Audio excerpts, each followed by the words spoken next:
Starts. कीर्ति गुप्ता, आज class में नहीं आई तू। Very good evening.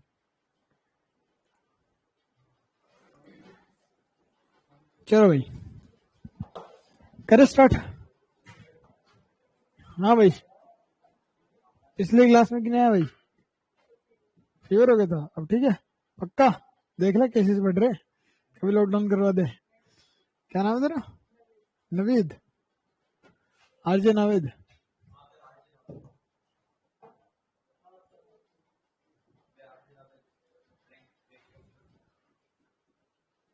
चलो भाई, तो हमने कल सूडो फोर्स की किस किसने रिकॉर्डिंग देख ली? पक्का? कोई दिक्कत नहीं ना सूडो फोर्स की? पता नहीं तुझे कल की? किससे? उन्होंने मना कर दिया तुझे? देख ले, ये सब आए थे। तू भी नहीं आया था? हाथ धोगे भाई। फिर कौन आया था?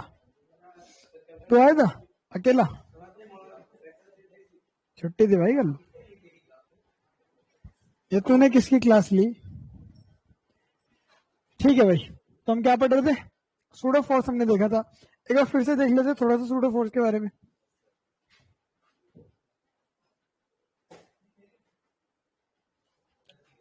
दूसरा नाम क्या था इस फोर्स का? Fictitious force. देख इस चीज के लिए हमने पढ़ा था कि तूने वीडियो देख ली थी इसकी? हाँ थर्सडे।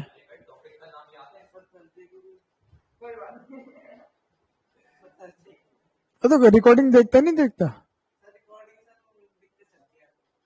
नहीं ऐप पे तो चलते देख,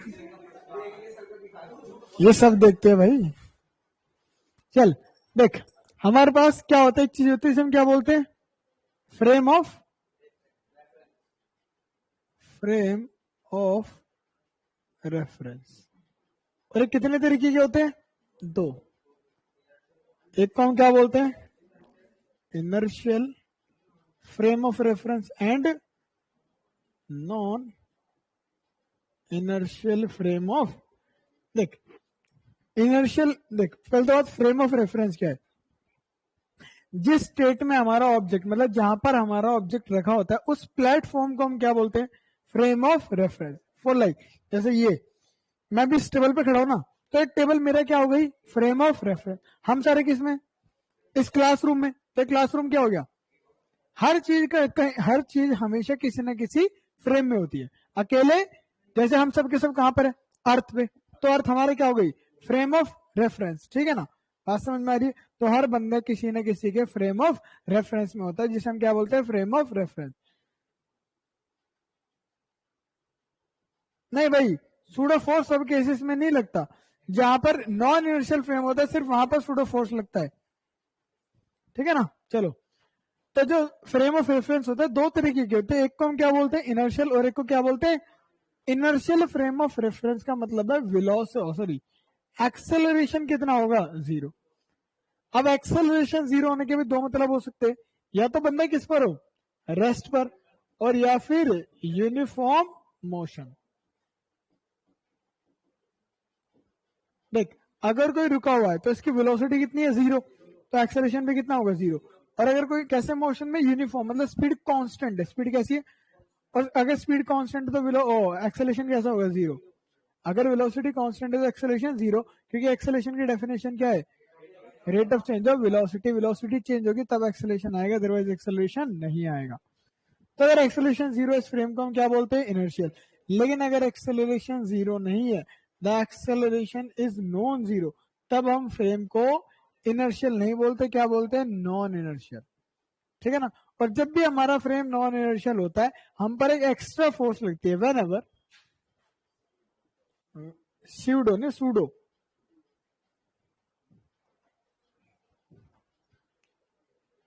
वेन एवर, ये विजिबल है? विजिबल है?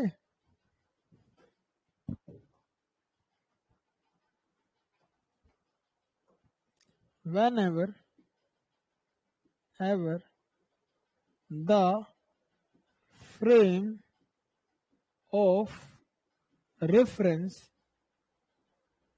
इज नॉन इनर्शियल, कैसा हो, non inertial, an extra force an extra force also acts on the object called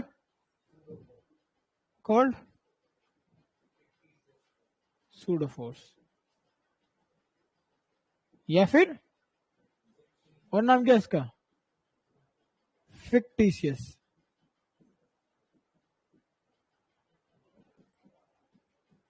ठीक है ना। अब इस नॉन इनर्शियल फ्रेम को ना और तसल्ली से ध्यानपूर्वक देखते हैं कि होता क्या है, किस तरीके से वर्क करता है और कैसे कैसे सूडो लगती है।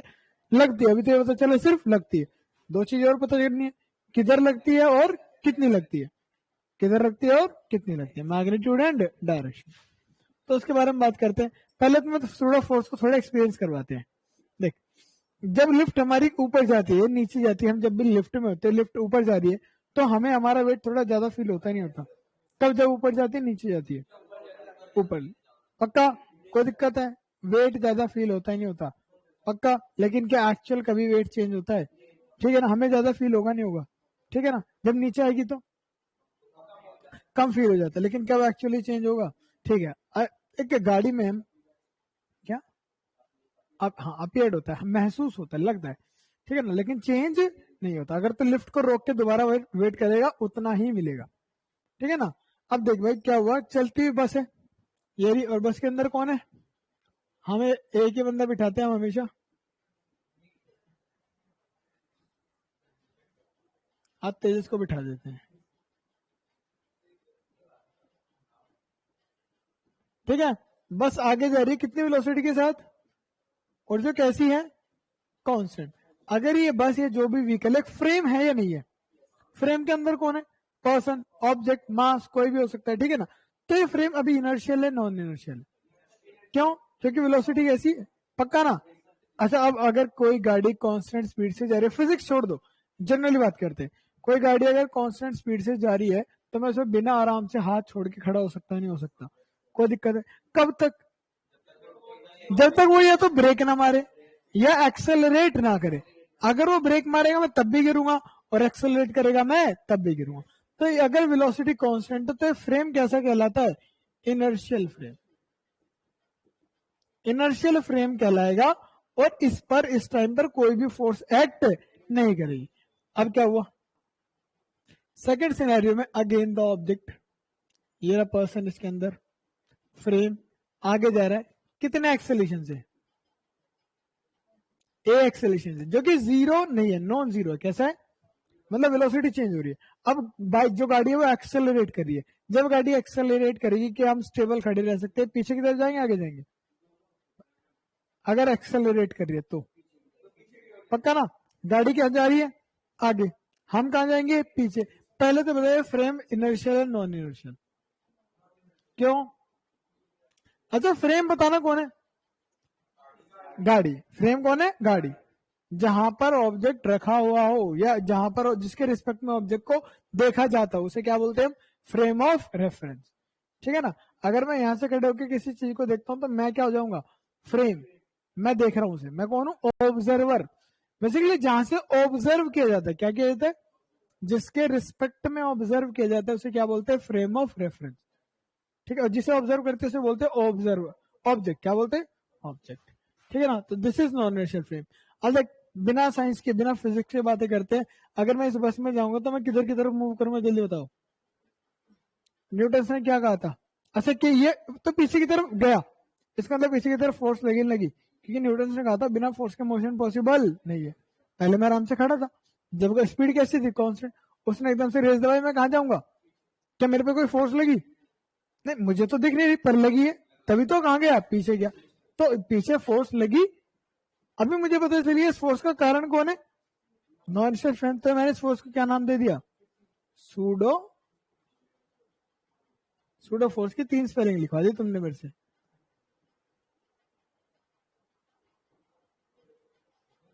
सूडो फोर्स, ठीक है ना। समझ में आ गई बात, ठीक। ये आगे की तरफ ऑब्जेक्ट किधर गया, ओ फ्रेम कहां जा रहा है, हाँ बहुत बढ़िया, फ्रेम कहां जा रहा है, सूडो फोर्स कहां लगी? अब एकदम से इसने ब्रेक अप्लाई कर दी, किधर अप्लाई, क्या अप्लाई कर दिया? मैं कहां जाऊंगा?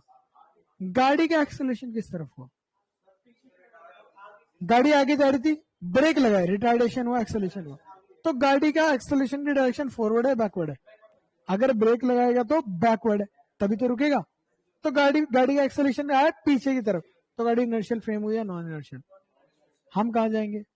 तो हम पे आगे क्यों गए? क्योंकि हम पे क्या लगी? फोर्स लगी। किधर की तरफ लगी? आगे की तरफ, तभी तो आगे गए। तो उस फोर्स का हमने क्या नाम दिया? Pseudo force. तो देख, इसमें नहीं थी लेकिन इसमें थी। इन दोनों में डिफरेंस किस चीज का है?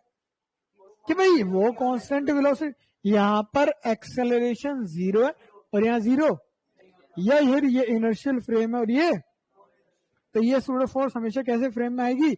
Non inertial. नॉन इनर्शियल बोले तो acceleration must not be zero, zero नहीं होना चाहिए। जीरो के अलावा कुछ भी होगा तो हम काम चला लेंगे। और जब भी एक्सेलरेशन नॉन जीरो होगा, हमारा फ्रेम कैसा होगा? Non inertial. उस पे आने की वजह से हम पे एक्स्ट्रा फोर्स लगी, वो कैसी होगी? Pseudo force. अब डायरेक्शन देखी तुमने सूडो फोर्स की, क्या आ रही है? क्या आ रही है? अपोज। अगर ये एक्सेलरेशन आगे की तरफ या सूडो की तरफ लगी? पीछे की तरफ। अगर एकदम से ब्रेक मार देगा, एक्सेलरेशन पीछे हो जाएगा, हम कहां जाएंगे? आगे। तो सूडो फोर्स कहां लग रही है? किसके अपोजिट? फ्रेम के एक्सेलरेशन के अपोजिट। तो द डायरेक्शन ऑफ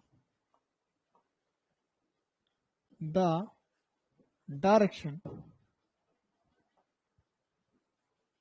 डायरेक्शन किसकी? ऑफ, बोलो, pseudo force. Pseudo force is opposite किसके? To the direction of acceleration of frame of.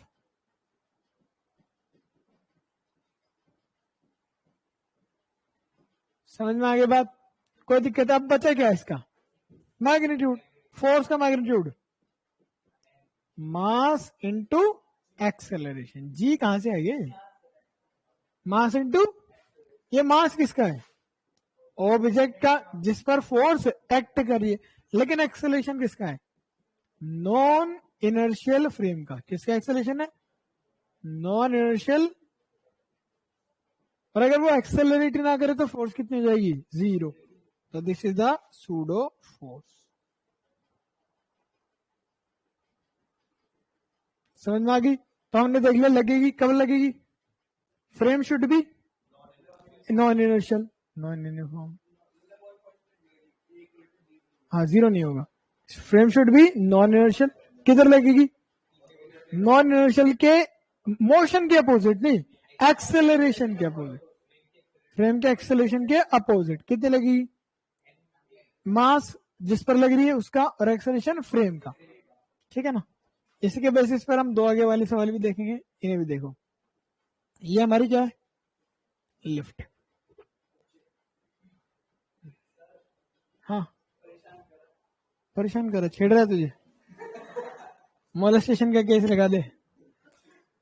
धारा 376, 375, 376 एक तीनों में अंडर जाएगा, लगा दे। और तो माइनर है, 372 भी लगेगी। माइनर है ना तू? कितने साल का है? हाँ, 372 भी लगेगी। कर दे केस। जुवेनाइल स्कूल भेज देंगे इसे कल ही, जुवेनाइल सेंटर भेज देंगे, यहीं पर है, ज्यादा दूर नहीं है, मजनू का टीला में। फिर मिलना चाहिए, भेज दे, बुला ले पुलिस को। क्या देगा ना, छेड़ रहा है मुझे।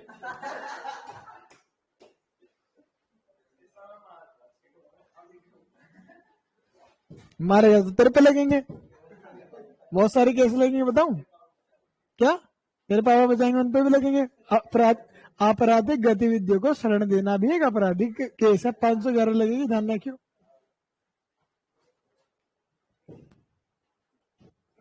तो अटैक कर रहा है, खड़ो चल। तो तुम दोनों अलग अलग बैठो, चल पीछे आ जा।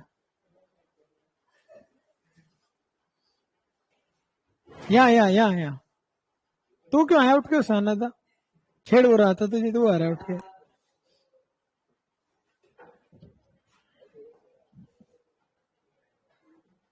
और छेड़ा मत कर। तो ये हमारी क्या हो गई, लिफ्ट। और लिफ्ट के अंदर कौन है, निखिल। हर बार निखिल नहीं होगा यार, कभी कभी तो कुशागर भी हो सकता है, तेरा नाम क्या है, कार्तिक भी हो सकता है, नावेद भी हो सकता है, कोई भी हो सकता है, पर निखिल है इस बार। तो लिफ्ट कहाँ जा रही है, ऊपर। निखिल बुरा तो नहीं लगा तुझे, लग के भी क्या कर लेगा, है ना, ये कुछ कर लेगा। अच्छा देखो, लिफ्ट कहाँ जा रही है, कितने एक्सेलरेशन के साथ। अच्छा एक बात बताओ, हमारे वेट का फॉर्मूला क्या होता है, mg, पक्का ना, क्या फॉर्मूला होता है। तो हम पर नीचे की तरफ क्या लगेगा, जल्दी बताओ, डन है ना। अगर लिफ्ट जाएगी ऊपर कितने एक्सेलरेशन से, तो होगा क्या वो बाद में देखते हैं, पहले देखो कि हमें हमारा वेट ज्यादा लगेगा कम लगेगा, ज्यादा लगेगा कम लगेगा। ज्यादा लगने का क्या मतलब है कि नीचे की तरफ फोर्स ज्यादा है या कम है, ज्यादा, ज्यादा कम है, पहले कितनी थी, अब उससे क्या हो जाएगी, ज्यादा। अच्छा ये फ्रेम जो लिफ्ट है इनर्शियल फ्रेम है नॉन इनर्शियल फ्रेम, पक्का। तो नॉन इनर्शियल फ्रेम में होने की वजह से हम पे एक फोर्स एक्स्ट्रा लगती है, कौन सी, तो इस पे भी सूडो लगेगी, लगी किधर लगेगी, ऊपर नीचे, नीचे ऊपर, क्यों नीचे, एक्सेलेरेशन। तो भाई साहब इस पर एक फोर्स और लगी नीचे की तरफ, कितना, इसका मास मल्टीप्लाई बाय फ्रेम का एक्सेलरेशन। तो नेट फोर्स कितनी हो गई, नेट फोर्स, बोलो, m g plus m a. अब इसका वेट देख, पहले वेट सिर्फ कितना था, पहले नीचे की तरफ सिर्फ क्या लग रहा था, एम जी। अब नीचे की तरफ क्या लग रहा है, एम जी भी लग रहा है प्लस एम ए भी लग रहा है, समझ गया ना। तो नेट वेट, अब जब टोटल वेट है, टोटल अपीयरेंट वेट बोलते, क्या बोलते हैं समझे, अपेरेंट वेट। देख ये हमें अपीयर होता है, ये हमें कितना अपीयर हो गया, जल्दी बोलो, एम कॉमन ले लूंगा, जी प्लस ए, कोई दिक्कत नहीं है इसमें। अच्छा कुछ कॉमन ले सकते हैं यहां से, एम जी कॉमन ले लू, अंदर क्या बचेगा, 1 + ए बाय जी, ठीक है ना। अपेरेंट ये कैसा वेट है, एक्चुअल, अरे एम जी तो एक्चुअल है ना, डब्ल्यू नोट, और ये कैसे अपेरेंट, तो एक्चुअल वेट कितना हो जाएगा, apparent weight M G into A, समझ गए ना। अब एक बात बताओ भाई, अगर मैं यहां पर एक तराजू रख दूं, क्या रख दूं, जब लिफ्ट ऊपर की तरफ एक्सेल, देख पहले लिफ्ट रुकी हुई थी, तो ये बंदा तराजू पे नीचे कितना फोर्स लगा रहा था, तो तराजू कितना रीड करेगा, पक्का ना। अब जब लिफ्ट ऊपर की तरफ एक्सेलरेट करे तो ये बंदा तराजू पे कितनी फोर्स लगाएगा, m g plus m a, तो तराजू कितना रीड करेगा, m g plus m a. तो जो हमारा तराजू होगा वो वेट रीड करेगा, पेरेंट वेट रीड करेगा, क्यों करेगा पेरेंट यार, क्योंकि वो रीड करता है जो फोर्स उस पर लगेगी, उस पर एक्सटर्नल भी तो लगेगी ना, ठीक है ना। तो वो अपेरेंट रीड करेगा, एक्चुअल रीड नहीं करेगा, समझ में आ गई बात, ठीक है ना। ये तो था जब लिफ्ट कहां जा रही थी, case 1, lift is moving upwards with constant acceleration। अगर ये कांस्टेंट वेलोसिटी हो जाता तो एक्सेलरेशन 0 और आंसर क्या हो जाता, mg, क्योंकि वो फ्रेम इनर्शियल ही, वो फ्रेम नॉन इनर्शियल नहीं होता, कैसा होता, इनर्शियल। सेकंड केस क्या बनता है, बोलो, second case, case 2, lift is moving downwards with a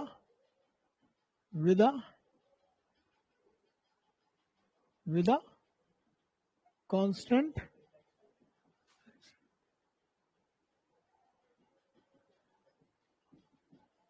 तो बोलो,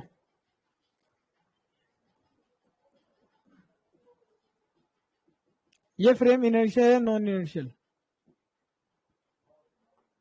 ये फ्रेम इनर्शियल है या नॉन इनर्शियल, नीचे क्या लगेगा, तो थोड़ा फोर्स ऊपर लगेगी नीचे लगेगी, कितनी लगेगी, एम ए। अब net force, net apparent weight क्या हो जाएगा, इनका सम या difference, it will be m g minus क्या कॉमन ले सकता हूं, m कॉमन ले लिया, g minus a, this is the formula of apparent weight. और फिर से हमारा तराजू वेट रीड करता है या अपेरेंट वेट रीड करता है, अपेरेंट वेट। कैसा अपेरेंट का मतलब क्या है, हमें ये फील होगा, हमें ये फील हो रहा है, किसकी वजह से, एक्सेलरेशन। जी भी कॉमन ले सकता हूं, तो क्या कॉमन आ जाएगा, 1 minus A bye M G common आ जाएगा ना, और एम जी को मैंने क्या बोल रखा है, एक्चुअल वेट। ठीक है, तो apparent weight equals to actual weight into 1 minus A by G, जब वो कहाँ आएगी, नीचे आएगी। अब इसी से एक स्पेशल केस बनता था,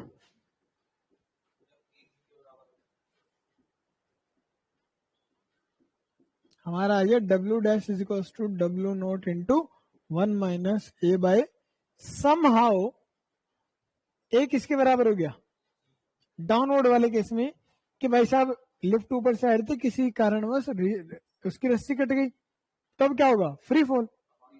ठीक है ना, तो जी एक्सेलरेशन से नीचे आएगी नहीं आएगी, तो ए बराबर जी हो जाएगा, ए की वैल्यू जी पुट करेगी तो डब्ल्यू कितना जाएगा, 1 minus g divide by g, cancel करके 1, और 1 माइनस 1, अपेरेंट वेट कितना हो जाएगा, 0।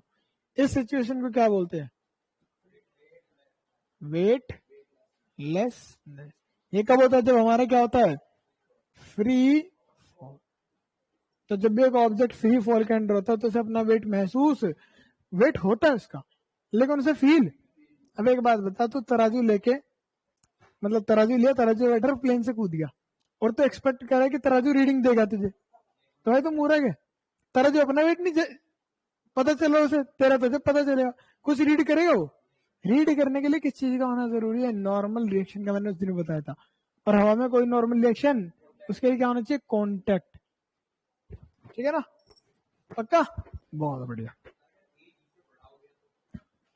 ये भी किया था हमने, क्या नहीं था, जब एजी से ज्यादा हो जाएगा टॉम की तरह पीछे आके चिपक जाएगा। इफ भाई साहब ने जब कह दिया ए बड़ा हो गया किससे, जी से, अब हमने क्या किया, लिफ्ट के पीछे रॉकेट पे लगा दिया।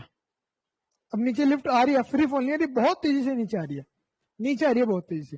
अगर ए बड़ा हो गया जी से, तो ये वाली फोर्स बड़ी हो जाएगी, एम जी बड़ा हो जाएगा। अगर एक्सेलेरेशन जी से बड़ा हो जाए तो सूडो बड़ी होगी या एम जी बड़ा होगा, सूडो बड़ी हो जाएगी, तो बंदा कहाँ जाके चिपक जाएगा, छत पे जाके चिपक जाएगा।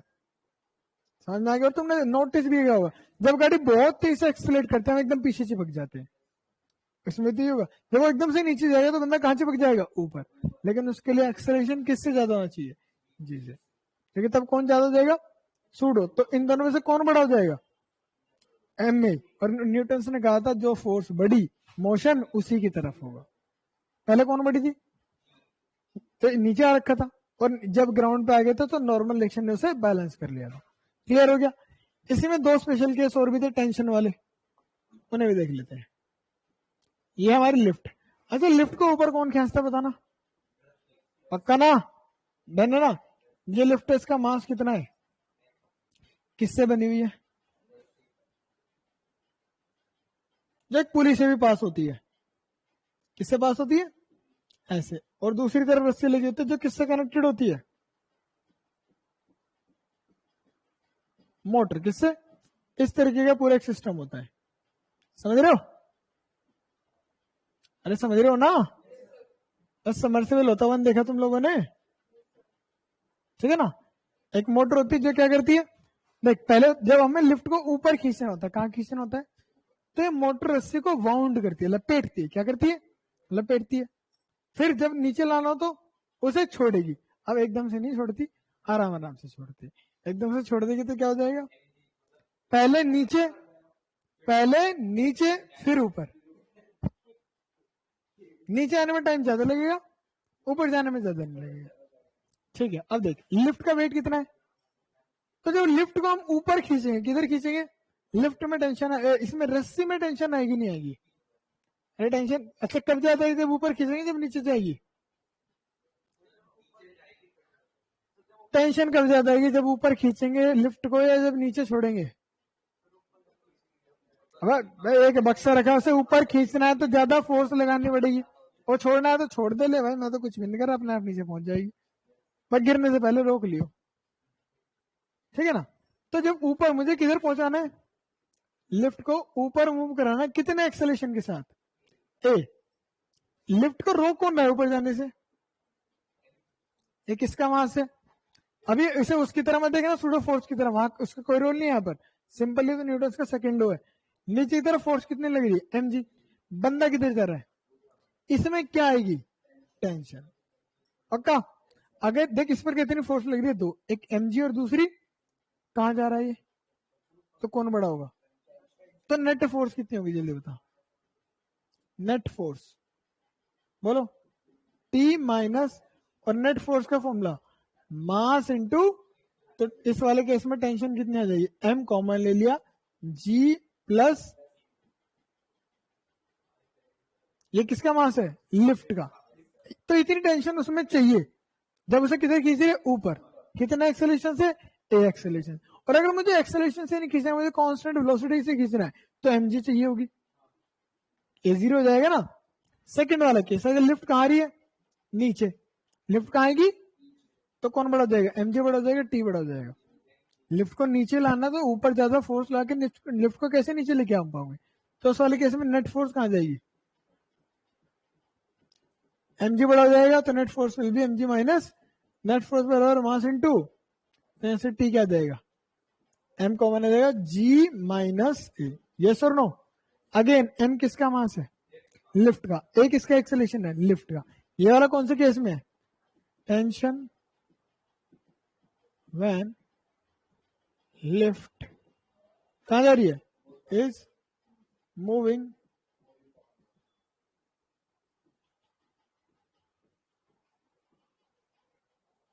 एंड दिस when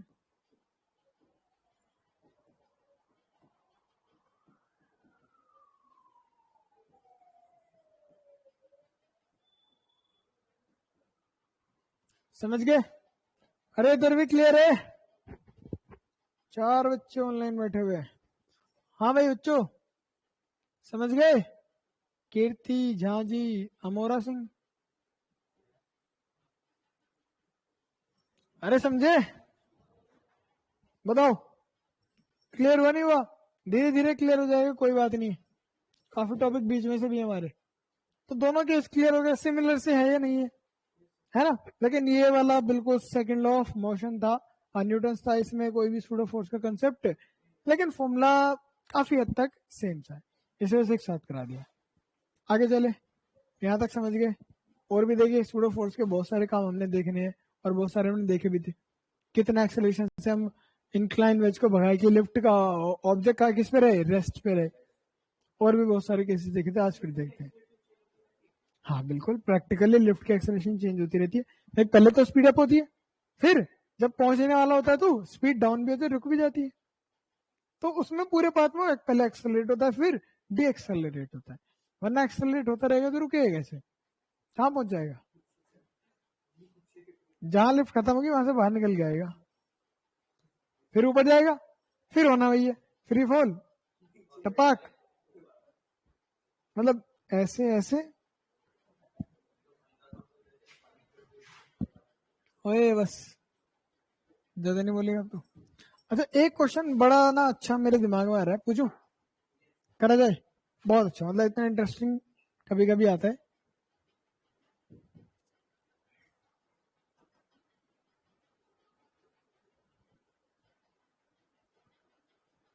ये कौन है, अब निखिल मत बोलना, ट्रक है, ठीक है ना, और ये ट्रक की ट्रॉली, ठीक है ना, और ट्रॉली के बिल्कुल इस एंड पे क्या रखा हुआ है, बॉक्स, कितने मास का, नहीं, एक बॉक्स है कितने मास का, एन, और ट्रक का मास कितना है, खैर मुझे ट्रक के मास से कोई लेना देना नहीं। आगे देखो पूरा क्वेश्चन समझना है, इस ट्रॉली की लेंथ हमें कितनी गिवन है, 1 पॉइंट, समझ में आ रही है, थोड़ी और बड़ी करे, करे छोटी है यार,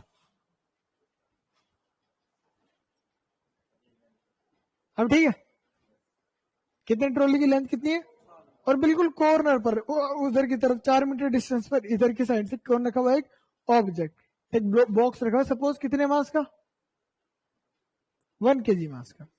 और ये सरफेस कैसा है? Frictional plane. फ्रिक्शनल, फ्रिक्शनलेस होता तो मैं बोलते क्यों? जिसका कोएफिशिएंट ऑफ फ्रिक्शन कितना गिवन है? 0.2। और ये हमारा ट्रक आगे की तरफ एक्सेलरेट कर रहा है, कितने एक्सेलरेशन के साथ? सपोज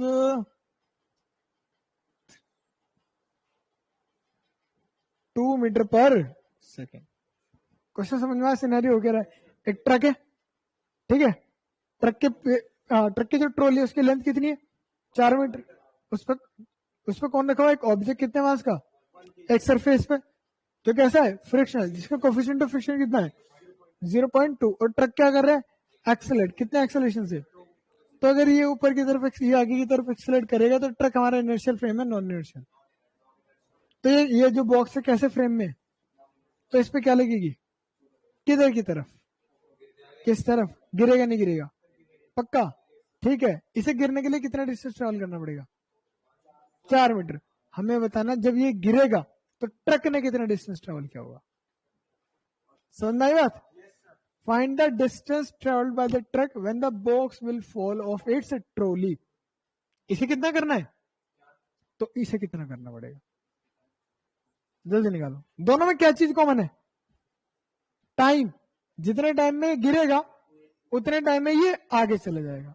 अब जल्दी करो, है ना अच्छा क्वेश्चन? चलो भाई ट्राई करो। 5 मिनट का समय तुम लोगों को दे जाता है इस सवाल पर।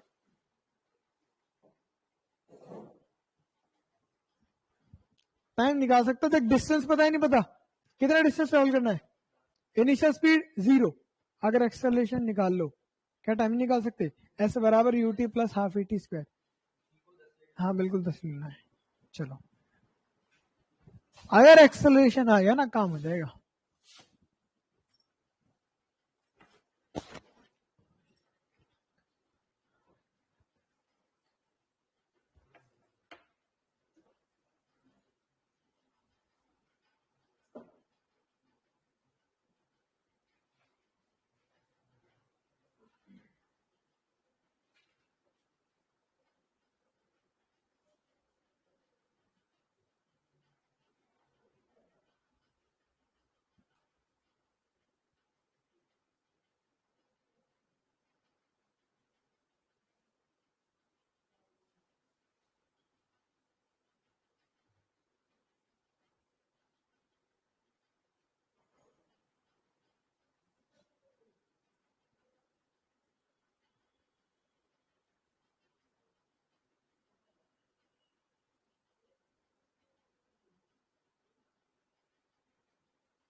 सूडो फोर्स सिर्फ तब लगते हैं जब हमारा फ्रेम नॉन इनर्शियल होता है। आदित्य कुमार झा, समझ गया भाई? हाँ नहीं, कितने देर बाद, कितना डिस्टेंस, मतलब ट्रक कितना चलेगा, उसके गिरने से पहले ट्रक कितना चलेगा।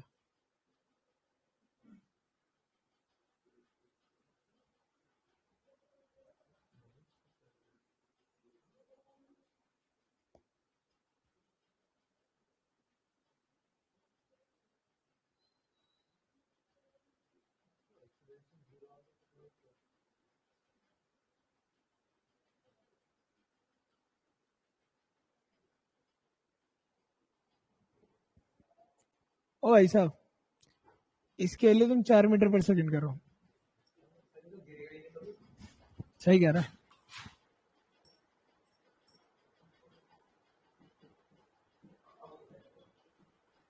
2 मीटर पर सेकंड स्क्वायर पे कभी गिरेगा ही नहीं।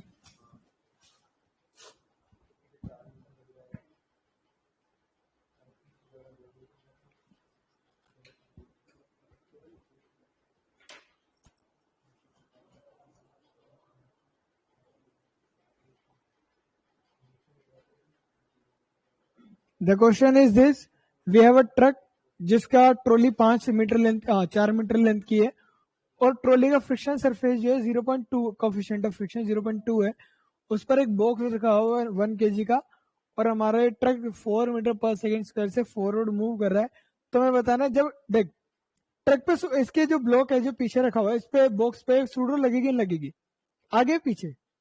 तो पीछे की तरफ मूव करेगा नहीं गिरेगा, और एक टाइम पर गिर भी जाएगा। जब ये गिरेगा उस टाइम पे ट्रक कितना डिस्टेंस ट्रेवल कर चुका होगा ये बताना है। Now I have repeat the question, so you can try it now. बिल्कुल।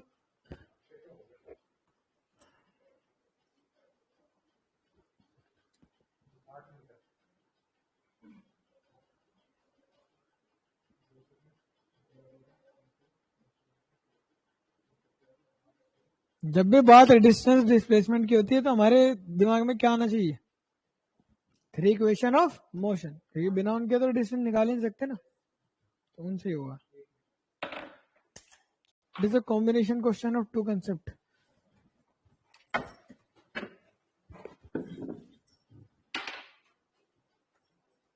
करूं? देखो, मैं तो करूंगा ही। देखो सामने, देख एक बात बता, जितनी देर में ये यहां से गिर जाएगा उतनी देर में ये आगे जाएगा नहीं जाएगा? मतलब हमें क्या करना है, हमें ट्रक का वो डिस्टेंस निकालना है जितने टाइम में ये ट्रक से नीचे गिर जाए। तो पहले तो क्या निकालना पड़ेगा? टाइम, कि कितनी देर में ट्रक से नीचे गिर गया। ट्रक से नीचे गिरने के लिए इसका कितना डिस्टेंस ट्रेवल करना पड़ेगा? इनिशियल स्पीड कितनी है? डिस्प्लेसमेंट पता है, स्पीड पता है, इनिशियल टाइम कैसे निकाल सकता हूं? एस बराबर U T plus half A T. S बराबर यू कितना है इंटू टी, यहां से आ गया 2s डिवाइड बाय ए बराबर टी स्क्वायर। ए क्या है? एक्सेलरेशन। अभी किसका निकाल रहे हैं हम ये टाइम? ट्रक का या बॉक्स का? बॉक्स का, क्योंकि 4 मीटर कैसे चलना है यार, बॉक्स को चलना है ना। ट्रक का एक्सेलरेशन कितना है? 4, तो बॉक्स का भी कितना होगा? 4 ही होता है ना। तो बॉक्स पर भाई इधर की तरफ क्या लगी जल्दी बताओ? सूडो। कितनी मास कितना है और एक्सेलरेशन लगी लगी। सरफेस कैसे? फ्रिक्शनल, तो पीछे की तरफ क्या लगेगी जल्दी बताओ? यही तो चीज पकड़नी थी। इधर क्या लगेगा? फ्रिक्शन। क्या होता है? Mu M G. म्यू कितना है? एम। एक्सेलरेशन ये कितना आ गया? तो आगे कितना लग रहा है? पीछे net force 4 minus 2, net force बराबर मास इंटू मास 1 kg है, तो आंसर कितना आ गया? अब मैं टाइम निकाल सकता हूं, तो टी स्क्वायर बराबर 2 इंटू ये कितना हो गया? 4 है, और एक्सेलरेशन तो टी स्क्वायर 4 आ गया, 3 बराबर आ गया 2 सेकेंड। 2 सेकेंड में ट्रक से नीचे गिर जाएगा। अब हमें निकालना 2 सेकेंड में ट्रक कितना चलेगा। तो ट्रक के डिस्टेंस का formula half A T square. Truck का एक्सेलरेशन बोल क्या है? 4 है ना, इंटू टी का स्क्वायर 2 का स्क्वायर 4, तो ये कितना चलेगा? 8 मीटर। अब इसका एक्सेलरेशन कितना है? इसका डबल है या नहीं है? तो जैसे 4 मीटर चलना है तो इसे कितना चलना पड़ेगा? 8 मीटर। अच्छा, अगर फ्रिक्शन ना होता तो सॉल्व नहीं करना पड़ता, 4 मीटर ही चलता। कितना चलता? क्योंकि इसका भी 4 आता और उसका भी 4 आता।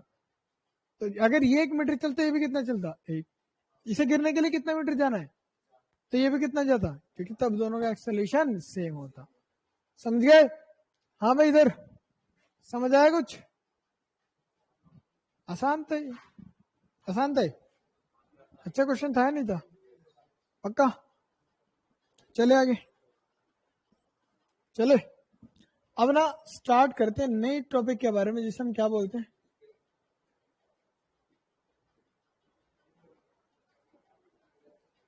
स्प्रिंग में पढ़ाऊंगा भाई अगले चैप्टर में पूरी एक साथ, क्योंकि 6 में वैसे पढ़ानी है मुझे, तो पूरी वहां पर तसल्ली से पढ़ेंगे, कोई दिक्कत नहीं वाली बात नहीं। स्प्रिंग में तो बहुत जगह पढ़नी है हमें, छठे में स्प्रिंग अलग से है, इस वजह से छठे में स्प्रिंग पढ़नी है। ऑक्सीडेशन वेव्स में भी स्प्रिंग पढ़नी है, ठीक है ना? ओके, आप क्या पढ़ेंगे? मोमेंटम। शुरू में बताया था मैंने मोमेंटम क्या है। इंस्टीट्यूट यमुनाविहार में है ना, सी एड्रेस क्या है? सी 32 बेटा। हाँ बोलो ना, मोमेंटम इज मास इंटू, हमेशा याद रखना मोमेंटम क्या होता है? मास इंटू कैसे क्वांटिटी है? वेक्टर। तो वेलोसिटी के ऊपर भी क्या लग जाएगा? वेक्टर। डन है ना? कोई दिक्कत वाली बात बताओ? पक्का समझ गए ना? तो ये हो गया हमारा momentum. Second law of motion क्या बोलता है कि फोर्स बराबर होगी rate of change of momentum, rate of change of. और अगर हमें कैसी फोर्स लिखनी है, एवरेज कैसे लिखनी है, तो हम क्या लिखेंगे, DP bye dt।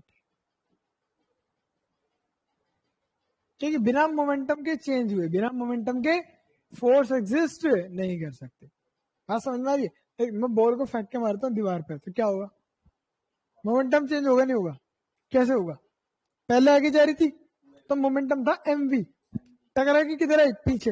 Vector quantity scalar quantity, direction opposite हुई या नहीं हुई, तो नया मोमेंटम क्या हो जाएगा, माइनस mv। mv से माइनस mv हुआ, कितना चेंज आ गया, 2mv का। तो मोमेंटम चेंज हुआ नहीं हुआ, उसी की वजह से क्या लगी, फोर्स। सपोज वो सीधा निकल जाती तो चेंज इन मोमेंटम होता, तो फोर्स भी एक्ट नहीं करती। तो फोर्स कब एक्ट करती है, जब मोमेंटम चेंज होता है। उल्टा बोले, जब फोर्स एक्ट करने से मोमेंटम चेंज होता है, या मोमेंटम चेंज होने की वजह से फोर्स एक्ट करता है। ठीक है ना। Chapter number 6 work energy power, Aditya Kumar Jha, spring पढ़नी है, उसमें पूरा अलग से टॉपिक है। ठीक है ना। अब इस मोमेंटम में ना हमें बड़ा फोकस करना है। तो फोकस करने से पहले कुछ एप्लीकेशन। पहली एप्लीकेशन, ये एक दीवार है हमारे पास, क्या है भाई साहब, वॉल। एक बॉल आ रही है इधर से, कितने मास की, कितने वेलोसिटी से, इस पर ऐसे आई, परपेंडिकुलरली टकराई और ऐसे निकल गई, कितने वेलोसिटी के साथ, मतलब वेलोसिटी कितनी जाएगी, इनिशियल वेलोसिटी कितनी है, प्लस v, और टकरा के जब जाएगी तो फाइनल वेलोसिटी क्या हो जाएगी, माइनस। क्यों माइनस, क्या देखा तुमने, अगर फॉरवर्ड पॉजिटिव है तो बैकवर्ड नेगेटिव होगा, अपवर्ड पॉजिटिव है तो डाउनवर्ड। तो इनिशियल मोमेंटम बता कितना है, इनिशियल टकराने से पहले, ये वाला सिनेरियो कितना, प्लस mv। फाइनल टकराने के बाद क्या हो जाएगा, ये माइनस क्या रिप्रेजेंट कर रहा है, डायरेक्शन। हमें क्या होता है, चेंज इन मोमेंटम, क्या होता है। अच्छा मोमेंटम है किसका, बॉल का, किसका, तो चेंज इन मोमेंटम क्या निकालना है, चेंज इन मोमेंटम। चेंज का formula final minus initial, initial minus final. किससे रिप्लेस कर पाए, तो किससे रिप्रेजेंट करते हैं, क्या होगा, ऑलवेज फाइनल माइनस फाइनल कितना है, minus mv minus of mv, sorry. तो कितना देगा चेंज इन मोमेंटम, माइनस का 2mv। फिर से नेगेटिव क्या बता रहा है, कि जब मोमेंटम है इस तरफ चेंज हुआ, तभी तो बोल टकरा के इस तरफ है ना, क्योंकि जिधर मोमेंटम होता है मोशन भी उसी तरफ होता है। ओके क्लियर है। तो यहां से हमारे पास क्या आ गया, चेंज इन। अगर मुझे देख, ये बॉल आएगी, इससे टकराई या नहीं टकराएगी, दीवार पे फोर्स लगाएगी या नहीं लगाएगी, पक्की बात है, कोई दिक्कत है, डन एकदम। ठीक है, अब देख, जब ये बॉल आएगी टकराएगी तो दीवार के साथ कांटेक्ट में रहेगी नहीं रहेगी, बहुत छोटे टाइम के लिए रहेगी नहीं रहेगी, लेकिन रहेगी नहीं रहेगी। सपोज डेल्टा टी टाइम के लिए कांटेक्ट में रहेगी, तो ये जो चेंज इन मोमेंटम आया उस टाइम में ही तो आया, ये जो चेंज इन मोमेंटम आया तक टकराने से थोड़ा सा पहले, टकराने से बिल्कुल जरा सा पहले क्या इसका मोमेंटम चेंज हुआ, पक्का। फिर क्या हुआ, कोलिजन, टकराई, थोड़ी देर तक, बहुत छोटे टाइम के तक, देख पूरे देख, इस बात को छोड़, इसे छोड़ दे, टकराई और टकरा के वापस जाने में थोड़ा सा टाइम लगेगा, बहुत छोटा, पर टाइम है या नहीं है, उसी टाइम में तो मोमेंटम चेंज हुआ है, उसी टाइम में तो, उससे जस्ट पहले mv था और उसके जस्ट बाद माइनस mv। तो अगर वो टाइम डेल्टा टी है तो क्या मैं फोर्स निकाल सकता हूँ, उसे हम क्या बोलते हैं, टाइम ऑफ कोलिजन, क्या बोलते हैं उसे, किससे रिप्रेजेंट करते हैं, माइक्रो सेकंड, मिली सेकंड, नैनो सेकंड, ऐसे होता है। तो फोर्स क्या हो जाएगी, फोर्स का फॉर्मूला जल्दी बोलो, एवरेज फोर्स, एवरेज फोर्स, भाई ये तो लिखा,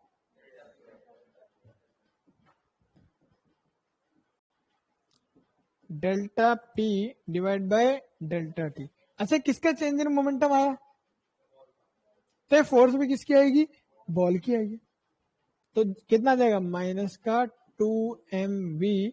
और हमें क्या पता चल जाए, बस टाइम, कि कितनी देर तक बॉल उससे चिपकी रही है, कोलिजन कितनी देर में हुआ। तो जब मोमेंटम भी बॉल का आया तो फोर्स भी किस पर आएगी, नेगेटिव डायरेक्शन में, पॉजिटिव। तभी तो टकरा के वापस आई, तभी तो टकरा के, वरना अगर ये पॉजिटिव होती तो कहां जाती, आगे। पक्का।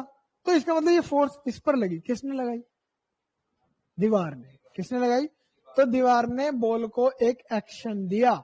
दीवार का काम क्या है, उसे रिएक्शन देना। न्यूटन का थर्ड लॉ क्या बोलता है, every action has an equal and opposite reaction.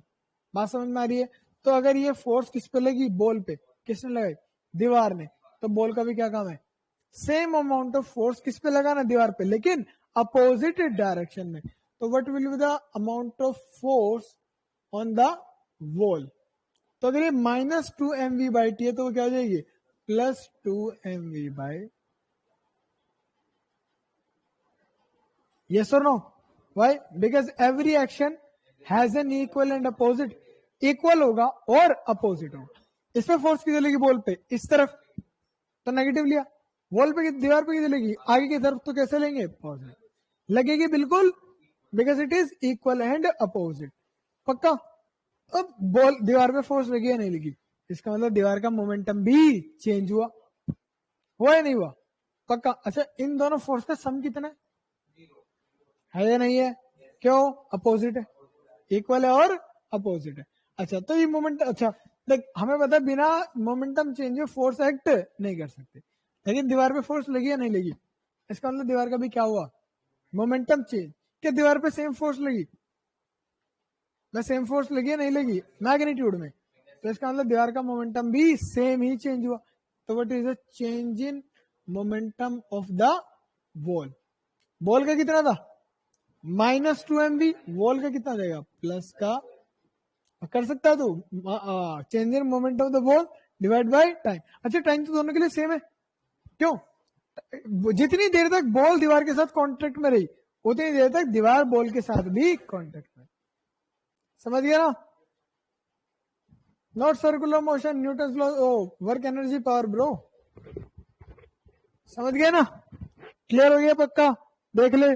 अच्छा, नेट फोर्स कितनी है सिस्टम पे, सिस्टम मतलब जो दोनों को मिला के देखा जाए, कितनी है, 0। बात समझ में आ गया, पक्का, डन एकदम, कोई दिक्कत वाली बात नहीं। चलो, अच्छा, ये किसका मोमेंटम है, किसने ट्रांसफर किया, बॉल ने। This is the change in momentum of the ball transferred by ball. ठीक है ना, पक्का, तभी तो दीवार में फोर्स लगेगी। ठीक है, मोमेंटम किसने ट्रांसफर किया, बॉल ने। आगे समझ में क्लियर है। अभी तो बिल्कुल वर्टिकली आगे पढ़ रहा था, अगर ऐसा हो, टाइम बहुत छोटा होता है इसलिए जो फोर्स लगती है वो बहुत, अच्छा, ये टाइम बहुत बड़ा होगा, बहुत छोटा होगा। तो छोटे टाइम में जो मोमेंटम चेंज होता है हम उसे बोलते हैं इम्पल्स। क्या बोलते हैं, देख, ये जो टाइम होगा बहुत बड़ा होगा, बहुत छोटा होगा।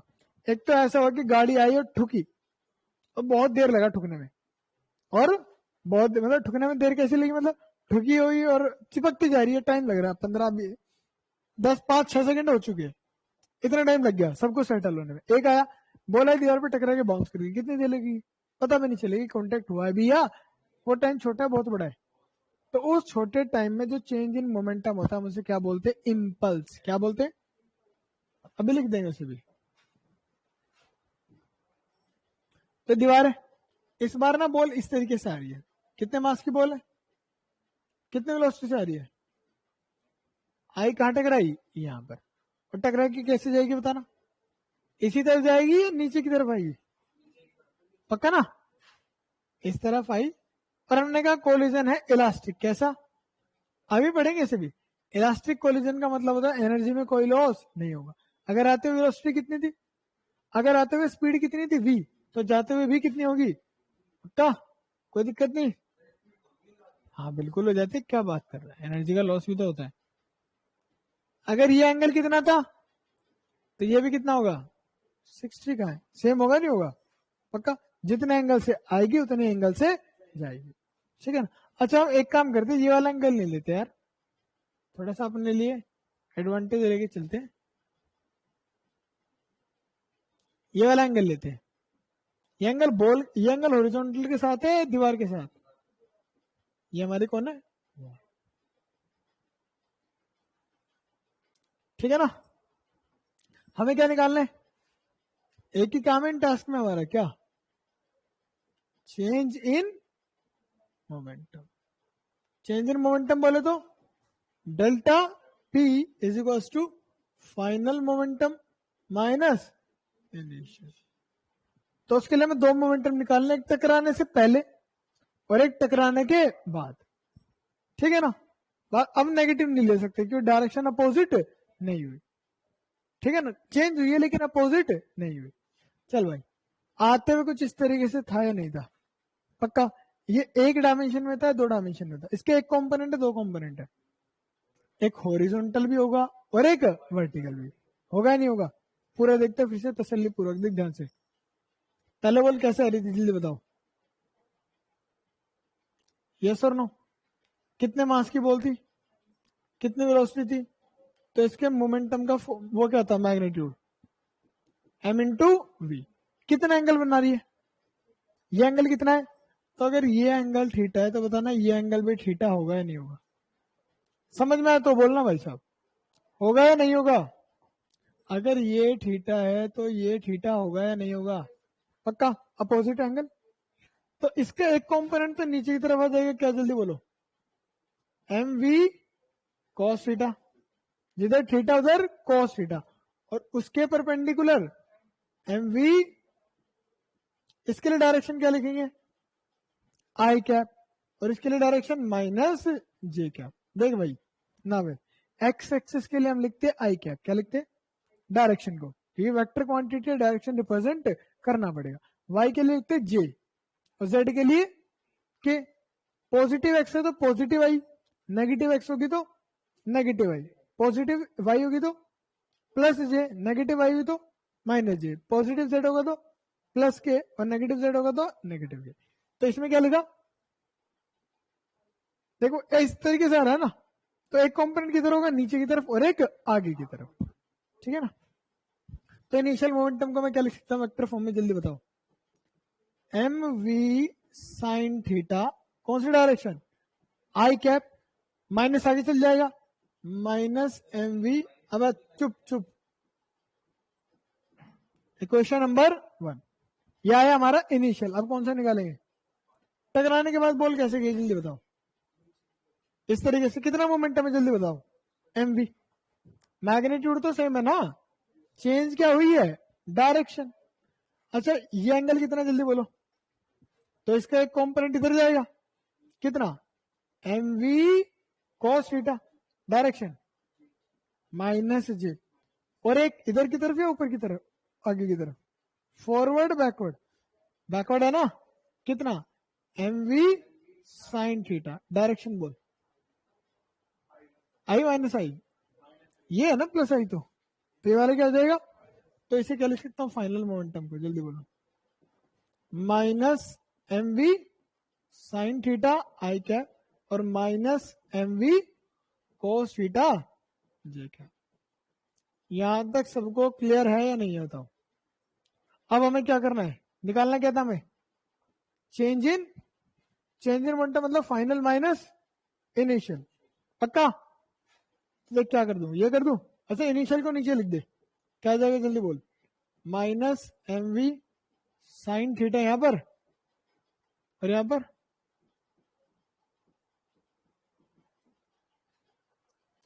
हमें इन दोनों क्या करना है, सब्ट्रैक्टेड।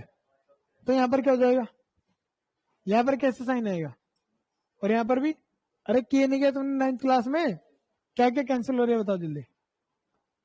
ये पूरा, यहां पर क्यों माइनस लिख दिया मैंने?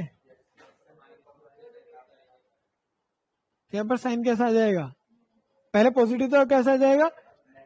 तो इसमें से ये अब इन दोनों को क्या कर दूंगा मैं, ऐड। तो चेंज इन मोमेंटम देख कितना आ जाएगा, नेगेटिव बाहर आ जाएगा नहीं आ जाएगा। अच्छा ऐड क्या करना है, माइनस 2mv साइन थीटा, और डायरेक्शन क्या आएगी, आएगी। तो ये हमारा क्या आ गया, चेंज इन मोमेंटम। सही आया नहीं आया? बिल्कुल। पिछले वाले केस में थीटा कितना था जल्दी बताओ। 90 कितना था देख। थीटा किसके साथ एंगल है, दीवार के साथ या नॉर्मल के साथ? दीवार के साथ कितना है इस वाले केस में, 90। और कॉस 90 की साइन 90 की वैल्यू पुट कर 1 होती है, आंसर क्या आ जाएगा, -2mv। आएगा नहीं आएगा? पक्का? तो बॉल किधर जाएगी, मतलब चेंज इन मोमेंटम किस डायरेक्शन में आया, इस डायरेक्शन, बिल्कुल याद करना है। So this is the direction of change in momentum. किसके चेंज इन मोमेंटम की, ये किसका चेंज इन मोमेंटम आया, तो अगर ये बॉल का आया, बताओ वॉल का कितना होगा, वॉल का बोलो, प्लस 2mvi कैप, समझ गए ना, ठीक है ना। अच्छा, चेंज इन मोमेंटम आ गया, अगर टाइम बताओ क्या निकाल सकते हैं, एवरेज फोर्स क्या निकाल सकते हैं, तो क्या हो जाएगा 2mv sin थीटा,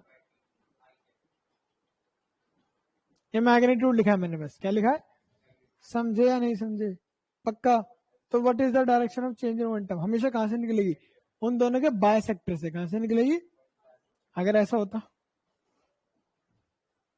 ये दीवार है और बॉल को ऐसे फेंक के मारा, बॉल किधर जाती जल्दी बता, इधर जाती है नहीं जाती, तो what direction of change in momentum क्या हो जाती, अब इधर होती है ऊपर की तरफ होती, ऊपर की तरफ, इनके बिल्कुल बाय सेक्टर से, समझे नहीं समझे, और कितना होता 2mv, अच्छा ये एंगल कितना है थीटा, किसके साथ वाला, दीवार, तो 2mv sin थीटा, अगर ये थीटा गिवन हुआ ना तो आंसर हो जाएगा 2mv cos थीटा, ध्यान रखा, क्योंकि अगर ये थीटा तो कितना हो जाएगा 90 minus, and sine 90 minus theta is cos theta, okay पक्का। लेकिन हमें हमेशा किसके साथ गिवन होगा, नहीं तुम बस इतना याद रखो, तुम्हारे लिए एंगल कौन सा होना चाहिए, दीवार, मान ले 30 दे दिया, इससे हम दीवार वाला निकाल सकते हैं, कितना हो जाएगा 60, हम क्या लगाएंगे अभी एम वी साइन 60, मान ली ये हमें उसने 60 दिया, मैं इससे सॉल्व नहीं करूंगा, मैं किसके वाला निकालूंगा, दीवार वाला, कितना आएगा 30, एम वी साइन 30, हमेशा याद रखो, कौन सा फॉर्मूला रखना, साइन वाला, कौन सा 2mv साइन थीटा, ठीक है, where theta is the angle with wall और हॉरिजॉन्टल, क्लियर है, समझ में आ गया, इस पे क्वेश्चन हो जाने हैं, आसान है या नहीं है, मुश्किल है क्या, और टाइम पता तो और क्या निकाल सकते हैं, ऐसी फोर्स को हम क्या बोलते हैं, एवरेज फोर्स। अगली चीज को मैंने क्या नाम दिया था, अभी एक चीज डिफाइन की थी,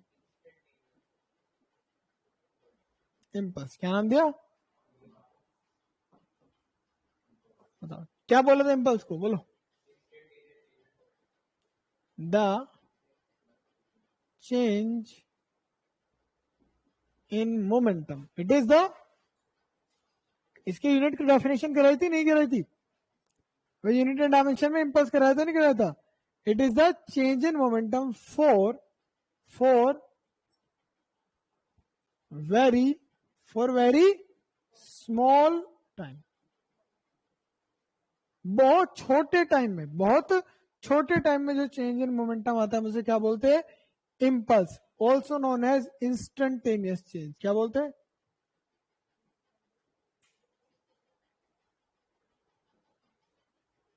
मतलब इसमें देख, फोर्स हम क्या लिखते हैं, एवरेज फोर्स को जल्दी बोलो,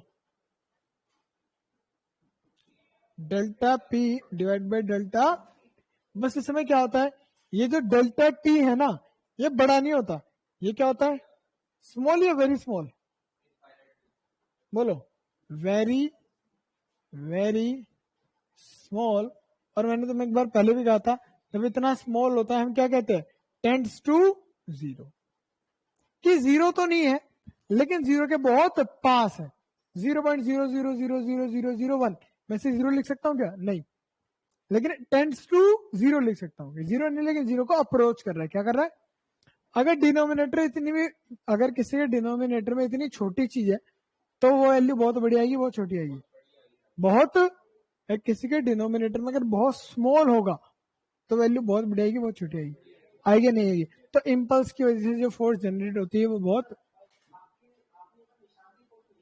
किसके,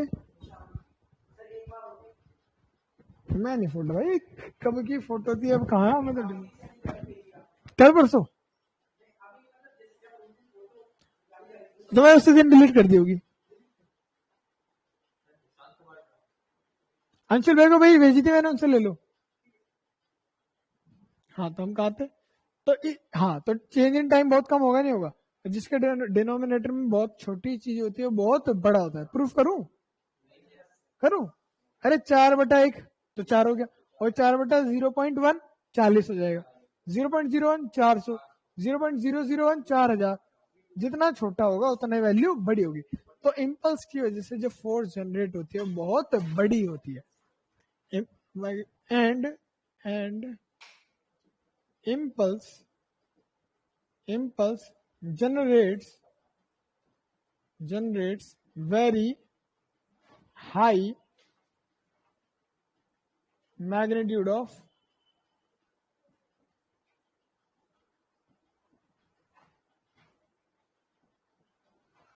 समझे नहीं समझे? इम्पल्स क्या करता है? बहुत हाई मैग्नीट्यूड ऑफ फोर्स को जनरेट करता है।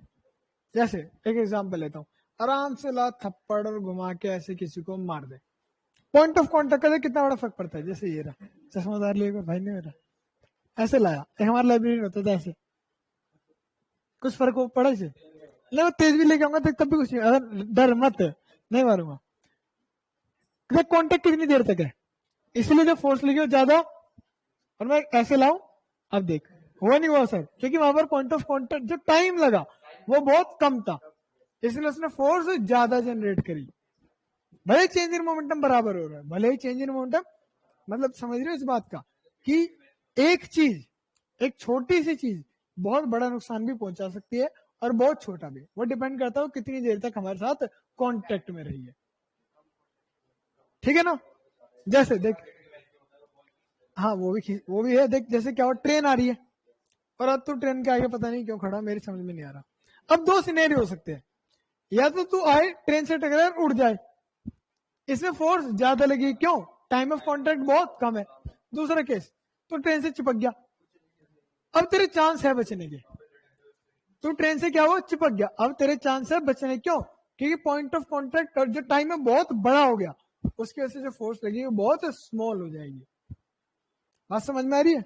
फिर तो ना मोमेंटम गेन कर लेगा ट्रेन वाला बेसिकली, तो फिर तो चोट नहीं लगेगी। फिर चोट चोट कब लगेगी? बहुत जल्दी चेंज जाए। ठीक है ना? अब देख दो तरीके मेरे पास, मैंने क्या किया, कुछ ऐसे किया, कुछ भी मतलब ऐसा कर लो कि जिसमें चिपक जाए, जिसमें एक मक्खी ले, एक मक्खी ले, या एक काम कर, एक मार्बल रख और अपने हाथ पे कोई फेविकॉल वगैरह ले ले और मार्बल पे ऐसे मार, मार्बल कहां जाएगा? फोर्स लगेगी लगेगी। ठीक है, अब तूने हाथ पे अपने गोंद वोंद चिपका ली बढ़िया तरीके से और मार्बल पे मारा, मार्बल तेरे हाथ पे चिपक गया, क्या होगा? टाइम ऑफ कांटेक्ट बढ़ गया, फोर्स बहुत कम हो जाएगी और वो आगे जाएगा ही नहीं। तो सारा मैटर किसका है? टाइम का। किसका? बात समझ में आ गई? जितना ये टाइम छोटा होगा फोर्स उतनी ज्यादा लगी। देख क्रिकेट में भी तुमने देखा होगा, और बहुत सारे फिजिक्स में इसके वो बताऊंगा अभी। देख कुछ तो होते हैं जो ऐसे कैच कर लेते हैं तो चोट अच्छे ज्यादा लगती है, बहुत अच्छी खासी, और कुछ ऐसे करते हैं, उससे क्या होता है? ऐसे करने से क्या होगा जल्दी बताओ? मोमेंटम को चेंज होने में ज्यादा टाइम लगेगा, फोर्स कम हो जाएगी। और अगर ऐसे करेगा तो, और इसे चोट, हम गाड़ी में सोकर यूज करते हैं, क्या कारण है? क्या कारण है सोकर यूज करने, गाड़ियों में, बाइकों में, कारों में, ट्रक में? क्या कारण है? जब गड्ढे अड्डे में टकराते हैं तो क्या होता है? मोमेंटम में चेंज आता है। क्या आता है? अब देख भाई, मोमेंटम में चेंज आया तो हमारे लिए दिक्कत चेंज इन मोमेंटम नहीं, हमारे लिए दिक्कत क्या है? फोर्स। हमारे लिए दिक्कत क्या है? फोर्स। चेंज इन मोमेंटम आ जाए ठीक है, उसके साथ टाइम भी बड़ा लग जाए। तो जब सोकर होंगे तो सोकर क्या होंगे? कंप्रेस। जब वो सोकर कंप्रेस होंगे तो उसका इफेक्ट आने में ज्यादा टाइम लगेगा लगेगा। देख दो केस हुए, पहले में तेरी बाइक में साइकिल है तो गड्ढे में कूदा, कूदते इफेक्ट आ गया, चेंज इन मोमेंटम साथ साथ पता चल जाएगा तुझे। अब दूसरे केस में तेरे स्प्रिंग, उसमें क्या है? स्प्रिंग है, सोकर है, तो जैसे तो गड्ढे में कूदा, पहले क्या हुआ? सोकर कंप्रेस होंगे, जब वो कंप्रेस हो जाएंगे पूरी तरीके से तब तेरे पास चेंज इन मोमेंटम आएगा। तो सोकर को कंप्रेस होने में टाइम लगेगा नहीं लगेगा, चेंज मोमेंटम को चेंज होने में ज्यादा टाइम लगेगा नहीं लगेगा, इसीलिए फोर्स कम लगती है और चोट कम लगती है। इसीलिए गाड़ियों में अच्छे सोकर इस्तेमाल किया करो। ठीक है ना? 22 इंच की मत चलाया करो, ठीक है ना? और गाड़ी को तेज मत भगाया करो। ठीक है, समझ गए? हर जगह क्या है? फिजिक्स। कहीं जगह केमिस्ट्री भी दिख जाएगी, बायो भी है, मैथ भी, ऐसी बात नहीं है। ये समझ गया ना? इम्पल्स क्लियर है? तो इम्पल्स क्या क्या बनाती है? होता है इम्पल्स क्या बनाती है? इम्पल्स भी चेंज इन मोमेंटम है, लेकिन वो चेंज इन मोमेंटम जो बहुत छोटे टाइम में होता है, जो बहुत, और which leads to a very large force, which leads to a very large force, उसे हम क्या बोलते हैं? इम्पल्स। जैसे बुलेट, गन, बुलेट हमने फायर करी, ठीक है ना, बहुत देर के लिए लगती है, बहुत छोटे टाइम के लगती है, लेकिन हमें 6 दिन उड़ते हुआ जाता है, ठीक है ना। सारा का सारा किसका खेल है?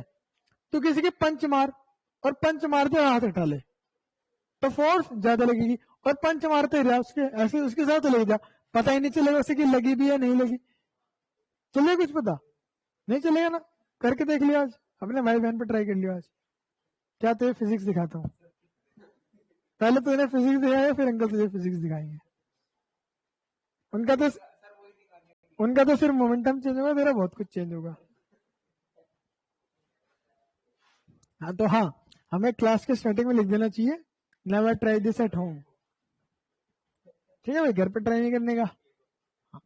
अब देख अगेन, फोर्स हमारी क्या थी, जल्दी बताओ। डीपी बाय, बहुत इंपॉर्टेंट चीज बताने वाला हूं, अरे थम जा चचा थम जा। देख सबसे बड़ी चीज मैं क्या कह रहा हूं, बताओ मोमेंटम कब कांस्टेंट रह सकता है, कब कांस्टेंट रह सकता है, मतलब मोमेंटम चेंज ही ना हो।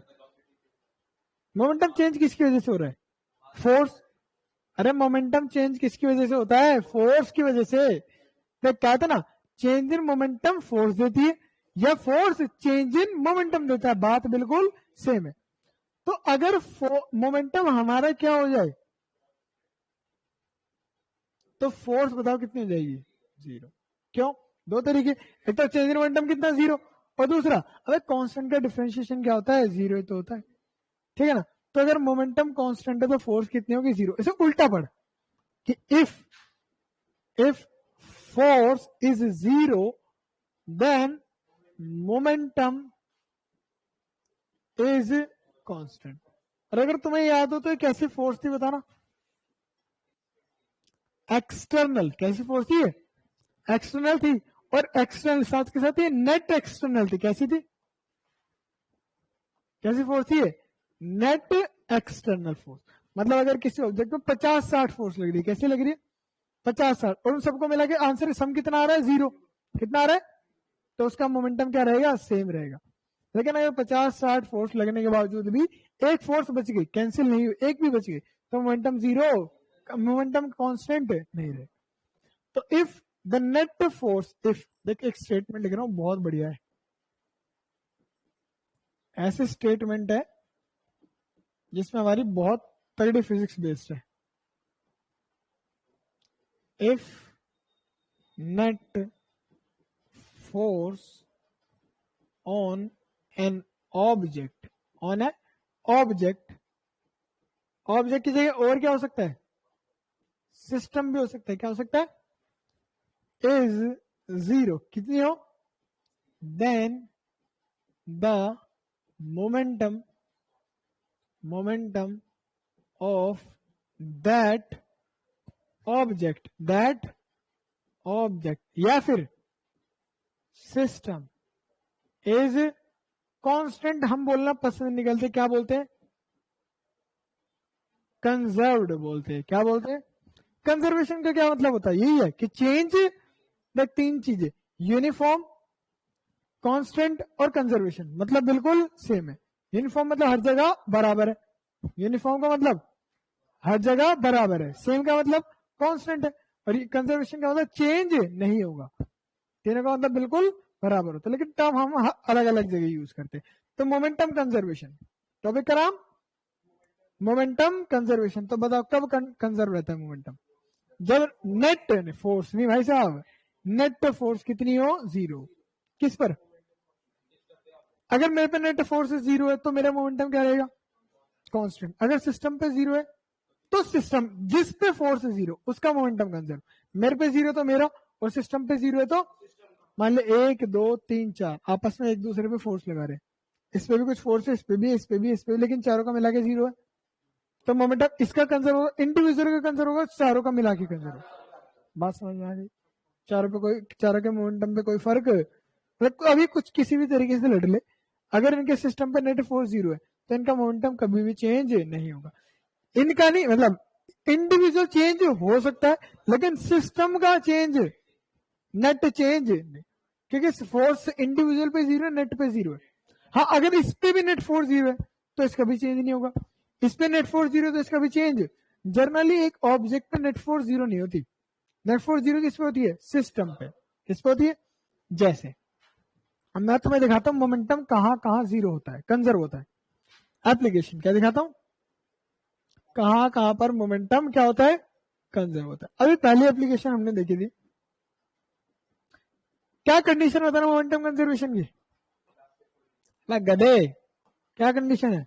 नेट फोर्स, यार मेन पकड़, नेट फोर्स कितनी होनी चाहिए? 0। जिसपे नेट फोर्स 0 उसका मोमेंटम कंजर्व। कंजर्व, एक बॉल आई और किससे टकराई? दीवार से। किससे टकराई? बॉल दीवार पर क्या लगाएगी? फोर्स, जिसे हम क्या बोलते हैं? एक्शन। दीवार उसका क्या देगी? रिएक्शन। तो भाई ये रही बॉल और ये रही हमारी क्या? दीवार। जब ये कांटेक्ट में आई तो बॉल ने दीवार पर आगे की तरफ क्या दी? फोर्स। इसे हमने क्या बोल दिया? एक्शन। दीवार इसके क्या देगी? रिएक्शन। तो दीवार बॉल पर क्या लगाएगी? फोर्स, इधर reaction. This is on the wall and this is on the ball. ये दीवार पर और ये बॉल पर, दोनों का मैग्नीट्यूड बराबर होता ही नहीं होता। पक्का? क्या बॉल पर नेट फोर्स 0 है? नहीं है। मान लो बॉल ने इधर लगा दी कितनी? 5 न्यूटन, और दीवार ने बॉल पे इधर कितनी लगा दी? 5। क्या दीवार पे नेट फोर्स 0 है? नहीं। दीवार पे कितनी लग रही है? 5। इस पे भी कितनी लग रही है? अगर मैं सिस्टम को देखूं तो दोनों को एक साथ, सिस्टम, सिस्टम मतलब जिसमें दो या दो से ज्यादा, उसे हम क्या बोलते हैं? सिस्टम। इस सिस्टम पे नेट फोर्स कितनी है? क्या ये दोनों एक दूसरे को कैंसिल कर देंगे? कर देंगे नहीं कर देंगे?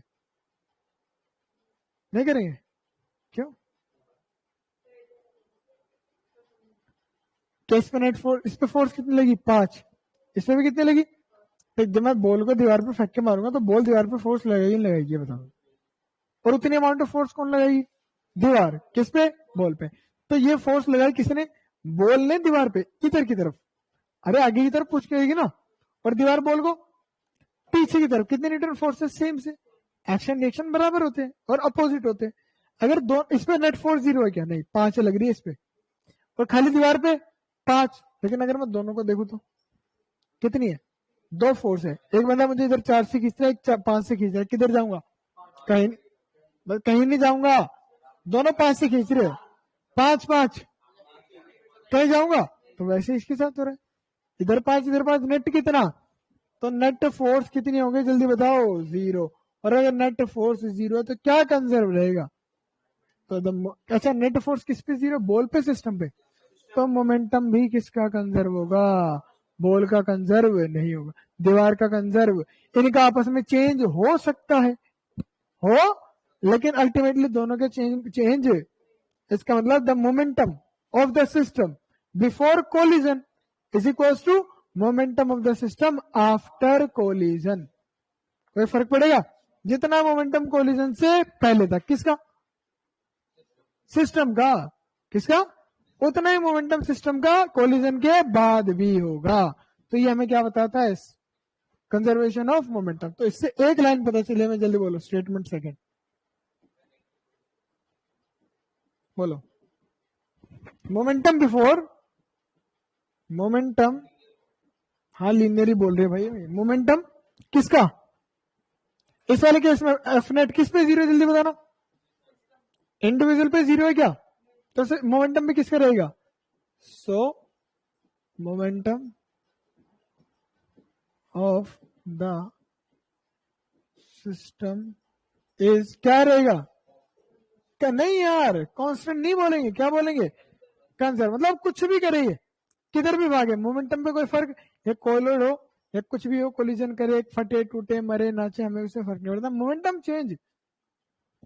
तो द मोमेंटम ऑफ द बोलो सिस्टम, नहीं नहीं, बिफोर कोलिजन, बिफोर कोलिजन किसके बराबर होगा?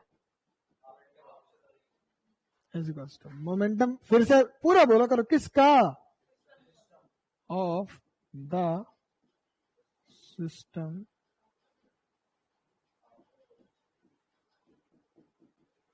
समझे या नहीं समझे?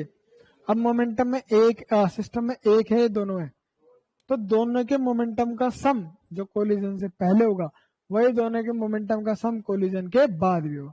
कोई चेंज, और अभी हमने थोड़ी देर पहले देखा था, तो पूरे सिस्टम का चेंज कितना होगा? पूरे सिस्टम का change in momentum zero. System में तो कोई चेंज नहीं आएगा ना। अभी देख, इंडिविजुअल में आ सकता है। देख, वो दीवार का कितना चेंज होता है मोमेंटम? दीवार का चेंज इन मोमेंटम कितना तो जल्दी होता? अगर मैं सिस्टम का चेंज लिखना चाहूं, किसका? तो सिस्टम का कितना रहेगा? चेंज इन मोमेंटम सिस्टम में कौन है? बॉल है और वॉल है, दोनों के चेंज इन मोमेंटम को ऐड कर दो। इसका change in momentum plus 2mv और उसका माइनस 2mv, कितना हो गया? इसका मतलब सिस्टम का मोमेंटम चेंज नहीं हुआ। क्यों? क्योंकि वो क्या है? Conserve.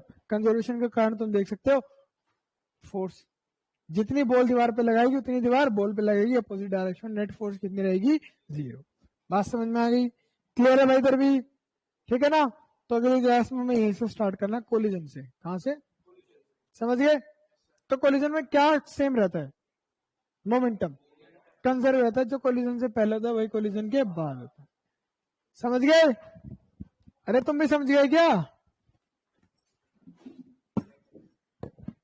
Yes sir, yes sir, बहुत अच्छे, बहुत समझदार बच्चे हो तुम लोग। तो आज की क्लास हम यहीं पर ओवर करते हैं। टाटा, सी यू।